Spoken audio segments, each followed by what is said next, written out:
जय माता दी। आज हम आप लोगों के साथ दोबारा एक बार एक जन्म कुंडली लेकर के आए हैं। इनका नाम तो हम नहीं बताएंगे, लेकिन इनकी आपके साथ डेट ऑफ बर्थ शेयर करते हैं। सबसे पहले 15 दिसंबर 1972 का जन्म है और समय है इनका 3:10 दोपहर का है और प्लेस ऑफ बर्थ इनका जालंधर का है। इनको इस समय के अंदर कामकाज को लेकर के बहुत ज़्यादा परेशानी आ रही है, दिमागी तनाव भी है और साथ में पैसे की बरकत नहीं बन पा रही। तो इनकी कुंडली हम देख रहे हैं, जैसे कि आप सब देख ही रहे हो, मेष लग्न की कुंडली है। दूसरे घर के अंदर शनिदेव बैठे हुए, तीसरे घर में बैठा हुआ केतु, सातवें घर का मंगल, आठवें में बुध और शुक्र का मेल वृश्चिक राशि का, नौवें में राहुदेव नीच राशि के अंदर भाग्य स्थान में सूरज और बृहस्पति के साथ, जो कि सूरज ग्रहण भी बना रहे हैं और गुरु चंडाल दोष भी बना रहे हैं, और 12वें घर के अंदर बैठा हुआ चंद्रमा। तो ये इनकी जन्म कुंडली है। इनकी जो महादशा चल रही है वो सितंबर 2017 से 11 सितंबर 2017 से चंद्रमा की महादशा है, जो 10 साल चलेगी, और साथ ही 11 फरवरी 2019 से अंतर्दशा राहु की शुरू हुई है, जो कि तकरीबन 11 अगस्त 2020 तक चलेगी।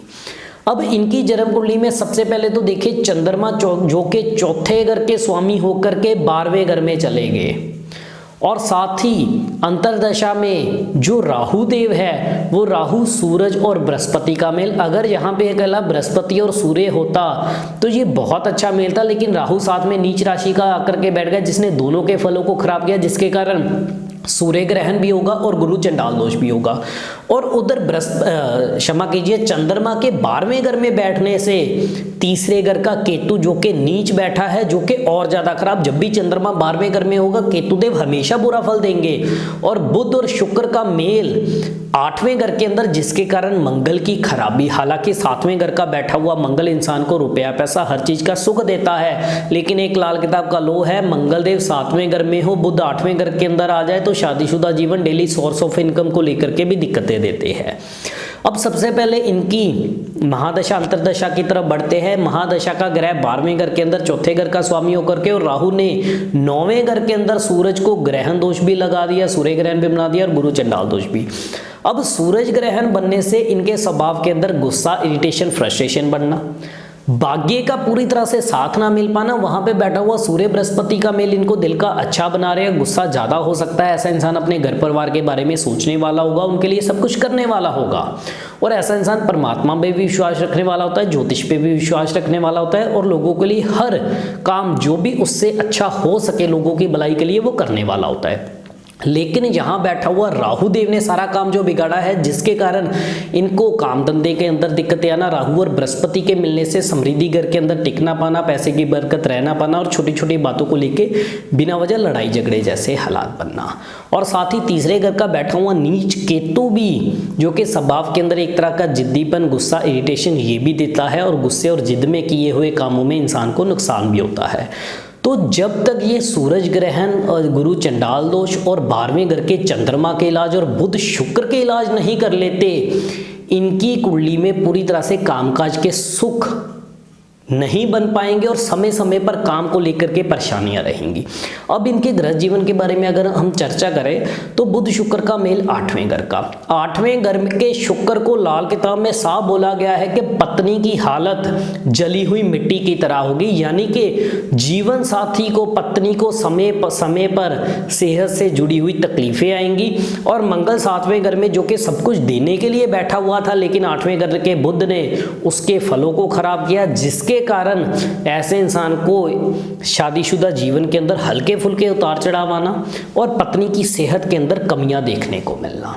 और 7वें घर का मंगल ही जब खराबी भी आता है तो डेली सोर्स ऑफ इनकम को खराब करता है। लेकिन इनका जो शनि है वो बहुत ठीक ठाक अवस्था में दूसरे घर के अंदर बैठा हुआ है, तो इनको ये शनि के दान पहले करते रहे। तो जब हमारे पास ये आए तो सबसे पहले हमने इनको ये बोला कि शनि के दान इन्होंने भूल करके भी नहीं करने। ऐसा इंसान अगर शनि के दान करने शुरू कर दिए तो शनिदेव जो सब कुछ देने के लिए बैठे हुए हैं, इनको उनके फलों के अंदर कमी आना। इसलिए सबसे पहले इनके लिए हम उपाय अब जान लेते हैं। क्या क्या सबसे पहले हम सावधानियों के बारे में बात करेंगे, क्या क्या सावधानियां लेनी चाहिए और क्या क्या कामकाज को अच्छा करने के उपाय है, क्या क्या पैसे की स्टेबिलिटी को लाने के उपाय और जीवन साथी की सेहत के लिए क्या उपाय है।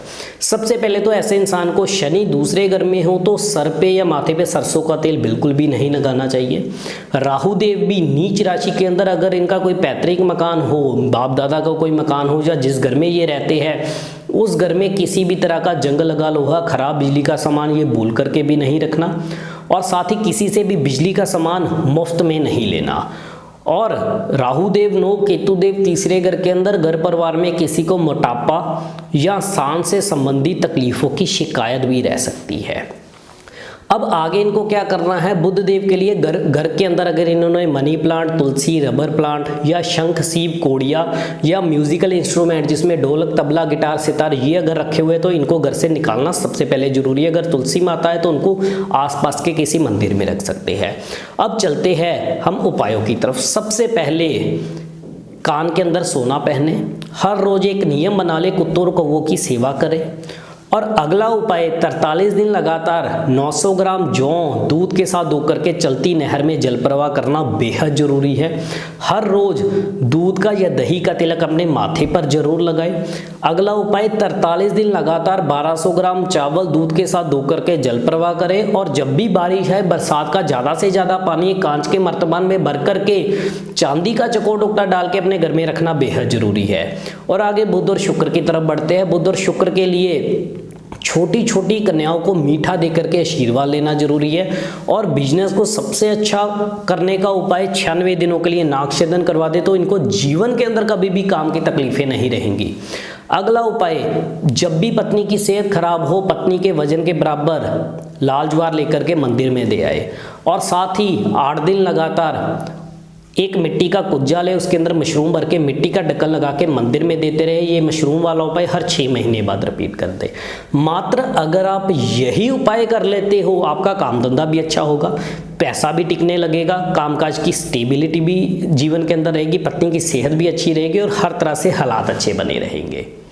इसी तरह से अगर आपको भी अपनी जन्म कुंडली में कोई परेशानी है, कोई आपका ग्रह आपको परेशान कर रहा है, आप कमेंट बॉक्स में अपनी कुंडली की फ़ोटो हमारे साथ शेयर कर सकते हो। इस वीडियो के कमेंट बॉक्स में हमारे साथ अपनी कुंडली की फ़ोटो शेयर कीजिए, हम आपको उपाय भेजेंगे। इसी तरह से हम और भी विषयों पर चर्चा करते रहेंगे। इजाज़त दीजिए। जय माता।